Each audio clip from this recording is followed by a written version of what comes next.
సర్కారీ హాస్పిటళ్లలో మెరుగైన వైద్య సేవలకు ప్లాన్ చేస్తోంది హెల్త్ డిపార్ట్మెంట్. ఇందులో భాగంగానే హాస్పిటల్స్ లో వెయిటింగ్ లేకుండా కీలక మార్పులు తేనుంది. వాట్సాప్ సహకారంతో నేరుగా అపాయింట్మెంట్స్ తీసుకునేలా ఏర్పాట్లు చేస్తోంది వైద్య ఆరోగ్య శాఖ. హెల్త్ రికార్డ్స్ తో పాటు ఈహెచ్ఎస్, జేహెచ్ఎస్ కార్డుల డౌన్లోడ్ చేసుకునేలా వెసులుబాటు కల్పించనుంది. డాక్టర్లు టైంకి రాకున్నా, హాస్పిటల్ నిర్వహణ బాగా లేకున్నా కంప్లైంట్ చేసేందుకు ఛాన్స్ ఉంటుందని అంటున్నారు అధికారులు.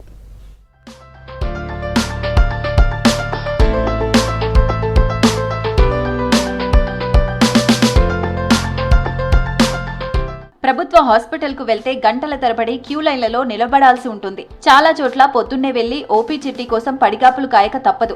తీరా మనవంతు వచ్చే వరకు ఏ మధ్యాహ్నమో సాయంత్రమో అవుతుంది. ఈ కష్టాలకు చెక్ పెట్టేందుకు వైద్య ఆరోగ్య శాఖ కీలక నిర్ణయం తీసుకుంది.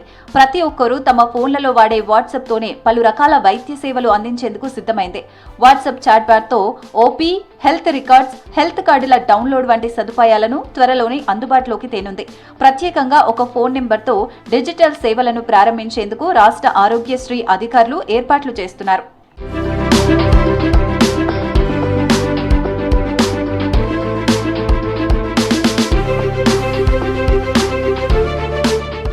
ఈ డిజిటల్ సేవలు పూర్తిగా వాట్సాప్ చాట్ బాట్ తో నడుస్తాయని అధికారులు చెబుతున్నారు.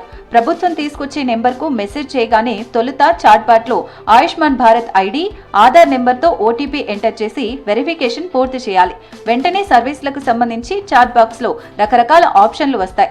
ఏ జిల్లా, ఏ హాస్పిటల్ లాంటి ఆప్షన్లను సెలెక్ట్ చేసుకోవడంతో సర్వీసులు పొందొచ్చు. హాస్పిటల్ కు వెళ్లక ముందే వాట్సాప్ లో ఓపీ రిజిస్ట్రేషన్ చేసుకోవచ్చు.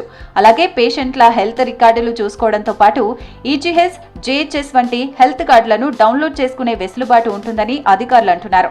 ఇవే కాకుండా హాస్పిటల్స్ లో ఇబ్బందులుంటే కంప్లైంట్ చేయడానికి, ఫీడ్బ్యాక్ ఇవ్వడానికి కూడా ఇందులో ఆప్షన్లుంటాయి.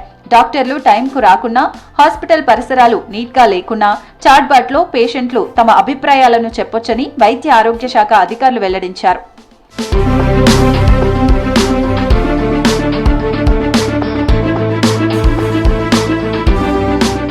ఈ వాట్సాప్ సేవల కోసం ఆరోగ్యశ్రీ అధికారులు ప్రత్యేకంగా సాఫ్ట్వేర్ ను డెవలప్ చేశారు. అతి త్వరలోనే ఈ సేవలను పబ్లిక్ కు అందుబాటులోకి తీసుకువచ్చేందుకు కసరత్తు చేస్తున్నారు. Director of public health, Telangana వైద్య విధాన పరిషత్ పరిధిలోని 1000 హాస్పిటళ్లలో మొదటి విడతలో ఈ వాట్సాప్ సేవలను ప్రారంభించనున్నారు. పీహెచ్సీలు, యూపీహెచ్సీలు, సిహెచ్ఎస్లు, టీవీవీపీ పరిధిలోని మరికొన్ని హాస్పిటల్లో సేవలను అందుబాటులోకి తీసుకురానున్నారు. ఆ తర్వాత ఫ్యూచర్లో రాష్ట్ర వ్యాప్తంగా పీహెచ్సీల నుంచి మెడికల్ కాలేజీల వరకు ఉన్న అన్ని ప్రభుత్వ హాస్పిటల్స్ లో ఈ డిజిటల్ సేవలను అందుబాటులోకి తేనున్నారు.